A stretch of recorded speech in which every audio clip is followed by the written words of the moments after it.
Welcome to the deep dive. Today, we're going back, way back. We're heading into a time of just pure chaos and shadow, a period so fundamental that it basically set the stage for the next 10,000 years of human history. We are talking about the Age of Strife, what some people call Old Night, and the just ferocious, centuries-long struggle that came out of it, the Unification Wars, the fight that clawed humanity back from the very edge. It's the essential prologue. You think of the Imperium as this vast galactic empire locked in endless war, but it didn't just spring into existence. No. It was forged right there on Earth in fire and blood, coming out of this total collapse. And to really get a handle on the Imperium's doctrine, its ruthlessness, you have to understand that chaos it was born from. Okay, so let's set that scene first, because this wasn't just one bad thing happening. It was a whole series of catastrophes, right? Humanity had hit this, golden age, the age of technology. We're talking M15 to M25. An incredible zenith. Wow. We had warp drives, unbelievable scientific knowledge, vast expansion across the stars. We even created true AI. The Men of Iron. Exactly. And then it all just ended. The universe basically screamed and everything fell apart. The collapse was total. And it came from multiple directions all at once. One of the first big hits, and maybe the one that hurt the most psychologically, was the AI revolt. The thinking machines we built, they turned on us. The scale of that rebellion was just devastating. It caused immediate massive damage across pretty much every human-settled world. We were suddenly fighting this terrible galaxy-spanning war against our own creations. And while we're fighting our own technology, the universe itself turns against us. The sources are pretty clear that what really sealed humanity's fate, what isolated everyone, were the warp storms. Yeah, massive, persistent, and just unbelievably violent warp storms. The warp, that parallel dimension we use for FTL travel. It suddenly became a raging cosmic hurricane. So you have to imagine a world where every single highway, every sea lane is hit by a permanent hyperviolent storm. Interstellar travel, trade, communication, it all became almost impossible. And here's where it gets really, really interesting, because the storms weren't just some random cosmic weather event. They were directly tied to humanity itself, to our psychic evolution. Exactly. The lore says one of the first things that really kicked off the Age of Strife was the emergence of psychers, all across human space at the same time. Powerful psychics. Powerful, uncontrolled psychics. Now, on paper, this should have been the next great step for humanity, right? Yeah.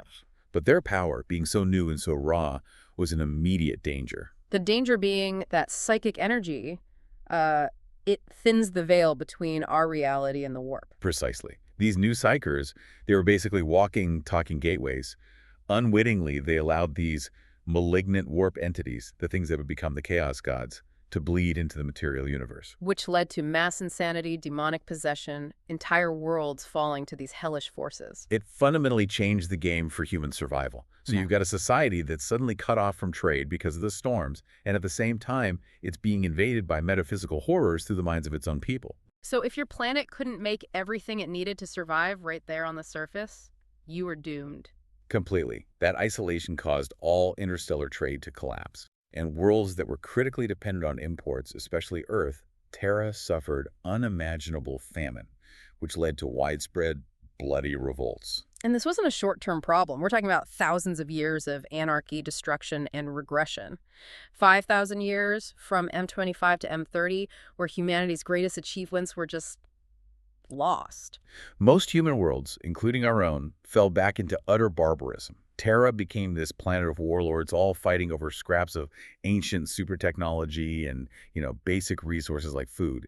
It was totally alone, trapped in those warp storms for millennia. But that long, dark night, it didn't just end on its own. It actually took another totally separate cosmic catastrophe somewhere else in the galaxy to calm those storms. And that gave the Emperor the window he needed. Exactly. The Age of Strife raged for 5 millennia, and it was the birth of a new chaos god, Slaanesh. The Prince of Excess. Which was caused by the fall of the ancient Eldar Empire that finally changed things. The psychic shockwave of that event was so violent, it sort of blew out the existing storms. It was a final, massive psychic blast, and then, crucially, the warp started to settle. The birth of Slaanesh carved out the Eye of Terror, that huge tear in reality. But in doing so, it calmed the surrounding smaller storms just enough. Just enough for localized travel to become possible again. And that small window right at the end of M29, early M30, that was the signal. That was the starting gun for the central figure of our deep dive today. This one, single, unbelievably powerful, impatient warlord to start his campaign. To reunify Earth. Exactly. That sets our mission perfectly. We are diving into the Unification Wars.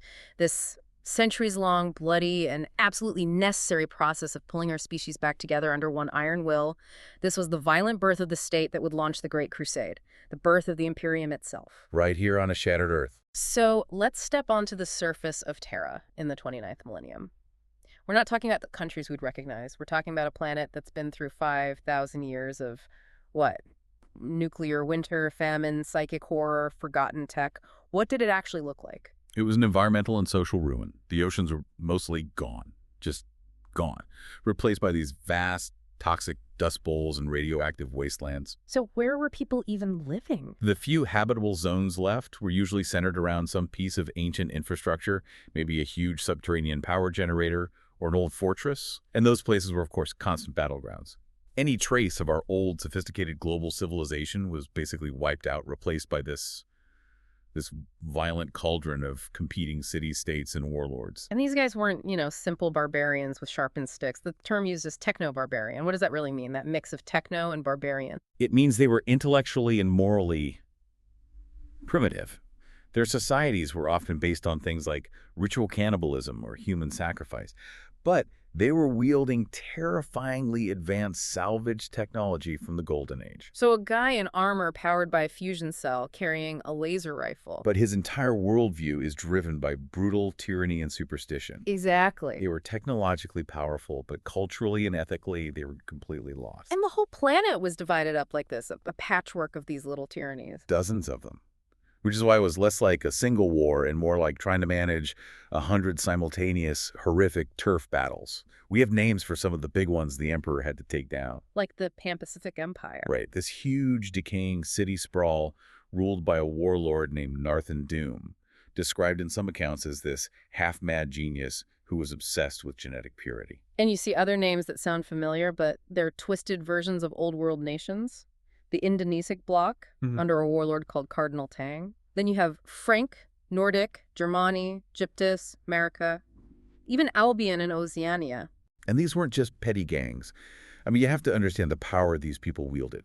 Someone like Dalmuthkin of Hyde, Brazil, or Caligan of Ursh. They commanded armies with sophisticated military hardware, and often much scarier things. Like what? Unconventional forces, psychers, forbidden sciences. The landscape was a lethal checkerboard of these despots, and each one had enough ancient superweapons or dark powers to hold off any of their immediate rivals. I think the atrocities they committed really show how dangerous that mix of lost tech and superstition had become. Oh, absolutely. Take the Malin-Sen Confederacy up in the Nordic regions. They weren't just conquered because they were a military threat. The Emperor's forces crushed them because their entire society was built on cannibalistic human sacrifice and forbidden genetic manipulation. So it wasn't just a physical conquest, it was an ideological cleansing. It had to be. They weren't just enemies of the Emperor. They were actively feeding the very metaphysical chaos, the warp, that had caused Old Night in the first place. That dual purpose is so critical to understanding the whole war. And you see that with Caligan of Ursh, right? His main weapon wasn't his army. No, his primary strength was his psychers. He actively weaponized them, unleashing these raw, uncontrolled warp powers against his enemies. So the Emperor was literally fighting fire with fire, or, well, fighting uncontrolled warp fire with his own immense, focused psychic power. And some of these forces were just truly formidable. They had adapted to the chaos. I'm thinking of the Ethnarchy. The Ethnarchy commanded these genetically modified super soldiers, the Urcasis elite. And they had enslaved psychers, dangerous weapons salvaged right from the dark age of technology. And they put up a serious fight. A serious fight is putting it mildly. The first big Imperial assault to take their strongholds. It cost the Emperor 20,000 of his own super soldiers. 20,000 Thunder Warriors. 20,000 of his elite shock troops, plus 1 million other casualties in one campaign.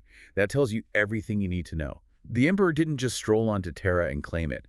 He bled for every single kilometer of that ruined planet. So we have this unbelievably intense, fragmented war, and it's all being driven by this one mysterious figure, this warlord.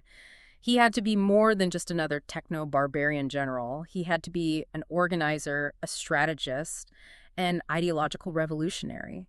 Before he was the emperor, he was known by other names, things like Neoth or the Master of the Lines. That identity shift is really important.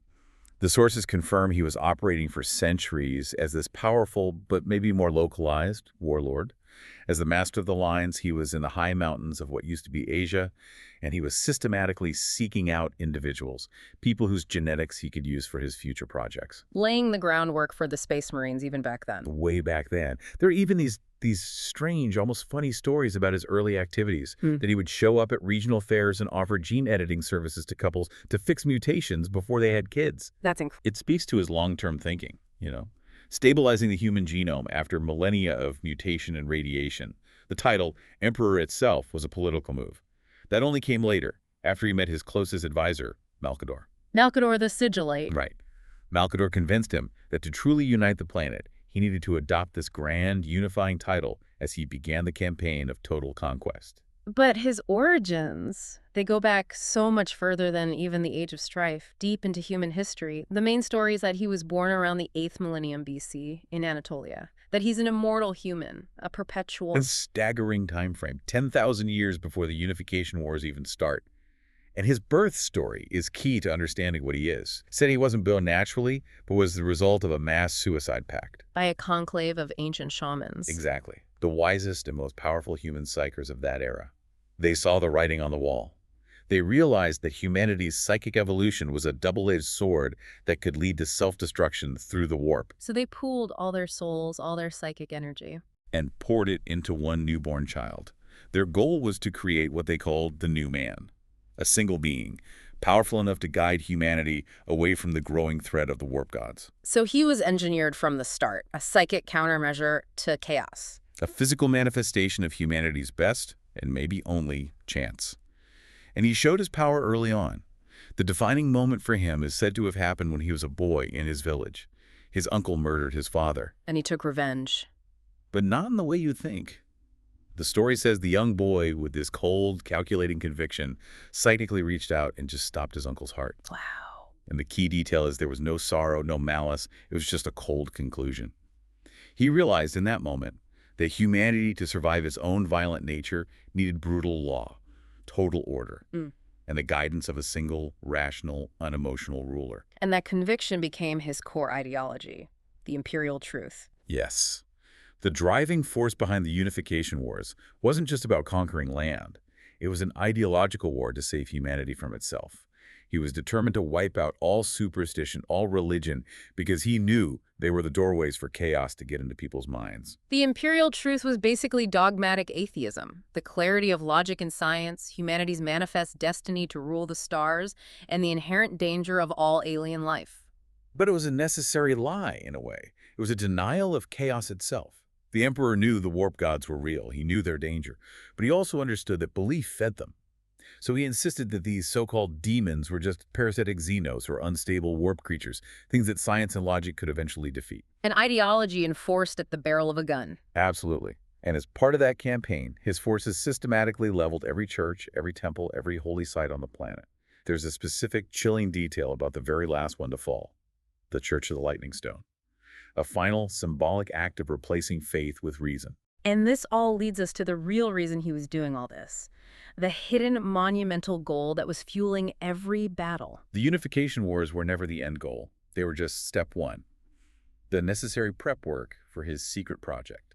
The Webway Project. The Webway Project. His ultimate ambition was to completely cut humanity off from the malignant influence of the warp.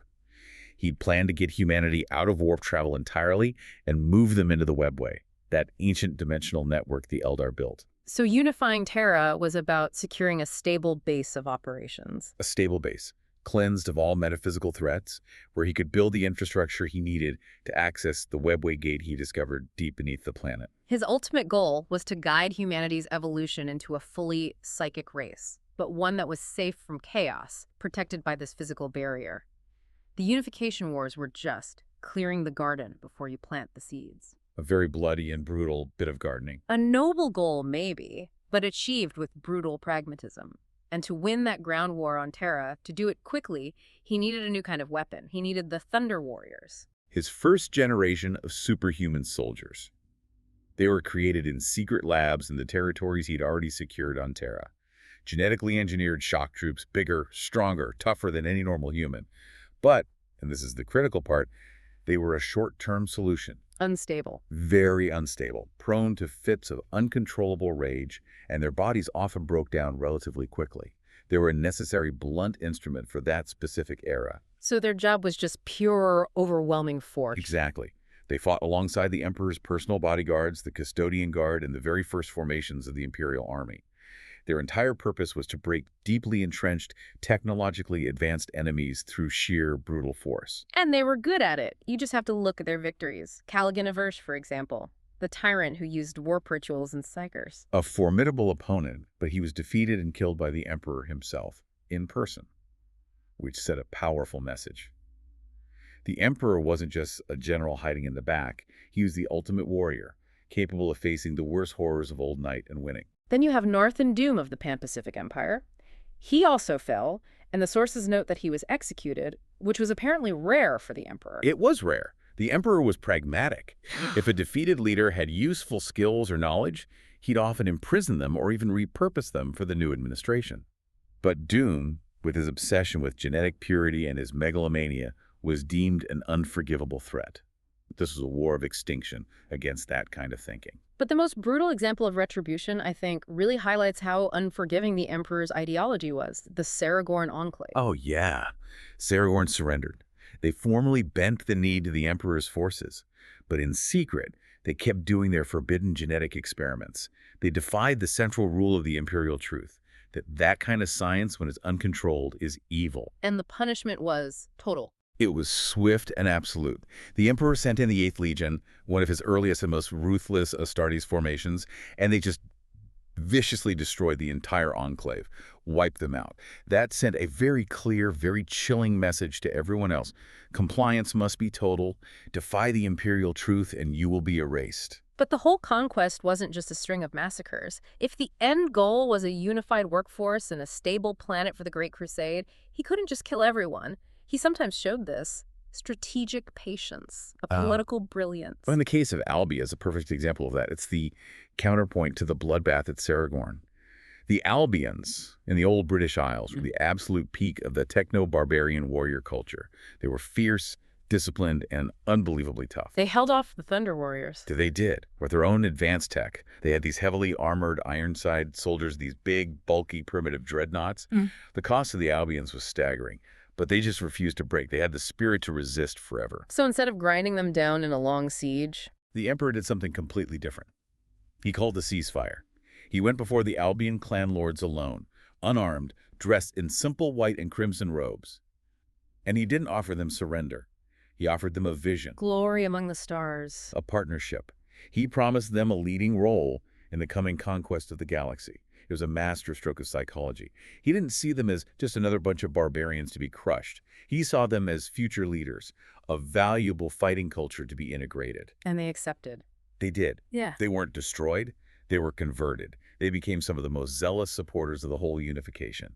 It shows that the Emperor knew when diplomacy could save lives, and more importantly to him, valuable resources for his bigger plans. So that mix of brutal annihilation and calculated diplomacy worked. By 703.30, most of Terra was under his control. There were holdouts, of course. Cardinal Tang of the Indonesian bloc held out for a long time before he was finally defeated and imprisoned. But the main fight was over. And once Terra was mostly pacified, he immediately looked outwards. He secured the rest of the Sol system in a series of quick campaigns. The occupation of Luna, Earth's moon, was a huge step. Crucial. It gave him shipyards and a staging ground for everything that came next. The initial consolidation of the homeworld was complete. Now he can move on to the next critical stage, preparing for the Great Crusade. Right. Securing Terra was just step one. The real goal was always interstellar. And for that, he needed two things his early campaigns on Earth couldn't give him: a massive industrial engine to build his fleets, and a stable, long-term army. And that's where the Martian Alliance comes in. This is arguably the single most important political move of the entire Unification era. Because Mars had gone through its own transformation during the Age of Strife. A very different one, but just as transformative. Mars had its own cataclysm, but it unified relatively quickly under the cult Mechanicus, the tech priests. Which is a strange partnership, isn't it? The Emperor is preaching the imperial truth logic, science, no gods, no superstition. And the Mechanicum is fundamentally a religion. They worship the machine god, the Omnissiah. It was a monumental political compromise. The sources make that very clear. The Emperor absolutely needed Mars. He needed their vast factories, their deep knowledge of technology, and especially their ability to build titans. The colossal war machines. Things Terra just couldn't produce. In exchange for all that, the Emperor had to, well, turn a blind eye to the Mechanicum's beliefs. He essentially let them keep their faith as long as they pointed all that industrial might in his direction. And most importantly, the tech priests came to recognize the Emperor himself as the physical avatar of their machine god, the Omnissiah in the flesh. That gave their loyalty a religious fervor, even if the Emperor himself was an atheist.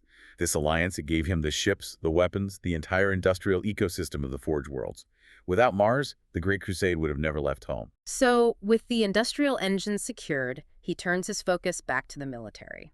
The Thunder Warriors, the brutal, unstable shock troops who won him the Earth. Their job was done. Their job was done, and they were becoming a problem. They were built for a specific kind of war that no longer existed. On a newly unified Terra that was trying to build a stable government, these hyper-aggressive, mentally unstable giants were a liability. Which leads to one of the darkest moments of the era, the purge of the first generation. It's a very shadowy chapter. The Thunder Warriors were breaking down physically and mentally.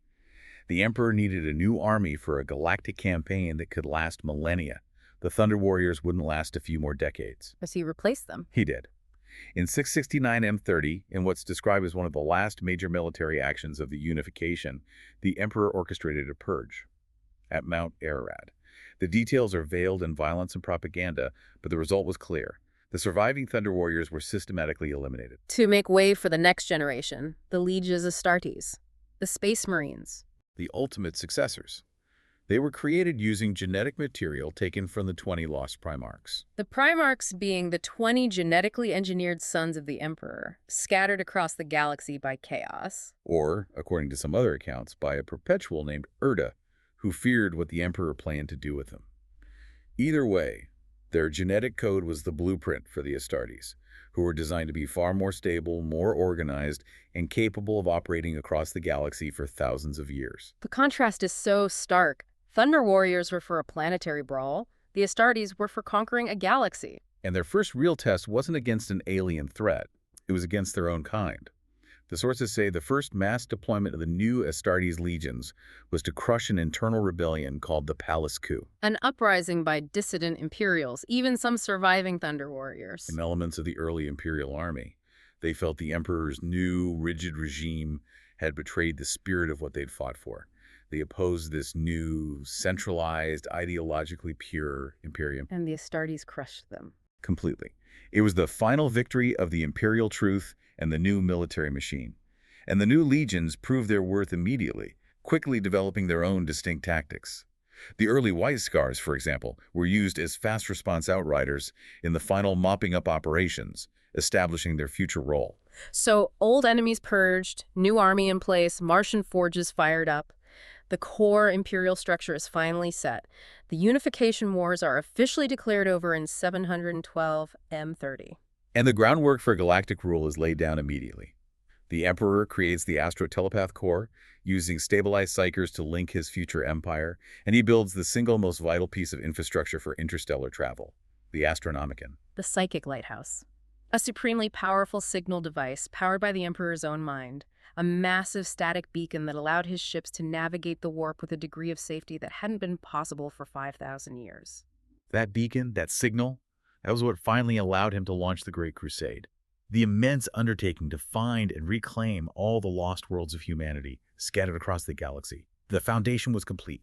Time to build the house. So let's pull back. What does this all mean for the story of mankind? We've gone from this decentralized anarchic barbarism in M25 to a unified, totalitarian, technologically incredible imperial state by 7 Demotonera till M36. The Unification Wars weren't just a military campaign, they were the violent, pragmatic, and sometimes terrifying birth of the entire imperial doctrine. The sheer scale of the shift is just staggering. In a few hundred years, the Emperor creates his monolithic power structure. He eradicates two existential threats at the same time, the physical threat of the techno-barbarians and the metaphysical threat of superstition and warp worship, which he enshrines in the imperial truth. But what really stands out is that even though the wars were over in 7 and 12 and 30, true peace, true compliance, that was still a messy, long-term affair, even on a supposedly unified Terra. Absolutely. The example of the royal family of Boeotia, the Yuselti, illustrates this perfectly. They sort of tacitly accepted the emperor's rule, they recognized his dominance, but they clung to their independence through diplomatic games. They refused to fully integrate. Now, given how urgent the Emperor's Webway project was, and with the Great Crusade looming, you'd think he would have just crushed them immediately. But he didn't. In a rare display of tactical benevolence, I guess, Yeah. he gave them 150 years, Yeah. a century and a half to integrate peacefully. He was willing to wait if it meant saving resources. But that patience had a limit. It did. When the Yuselti were still clinging to their cultural independence after that deadline, the Imperial Army finally moved in. And the final solution was to deploy a full legion of Astartes, the Thousand Sons, to just crush that defiant little state once and for all. And that one incident, it crystallizes the entire lesson of the Unification Wars, doesn't it? Unification wasn't a clean break. It was a messy, ongoing imposition of a single will. Compliance meant the total dissolution of who you were before. The war didn't really end with a peace treaty. It just ended with the launch of an even bigger war. The Great Crusade was just the violence of Terra, now applied to the whole galaxy. And that leads us to a final, pretty profound thought for you to consider. The whole reason for all of this, the Unification Wars, the Space Marines, the Custodes, the Astronomicon, it was all to give the Emperor the tools he needed to pursue his grand secret ambition, the Webway Project. To cut humanity off from the warp for good. And we know from later events that the Emperor himself knew the stakes were absolute. When that project was ruined, he basically declared humanity was doomed. Whether it took a year or 10,000 years, the end was now inevitable. So here's the question we want to leave you with. The Unification Wars created all the tools, the centralized power, the Martian Alliance, the superhuman legions, for a project that the Emperor, in his incredible wisdom, already knew was a long shot, one that could very well fail. So how much of the Imperium's foundation, the one that still stands 10 millennia later, was built on a plan that he already suspected was doomed? Was the greatest victory in human history just the most sophisticated way of delaying our own extinction? It suggests the entire brutal project to create order was rooted in a kind of preemptive acceptance of ultimate failure, a foundation built on necessary but potentially useless sacrifice. It changes how you look at every single thing that happened next. The deep dive continues.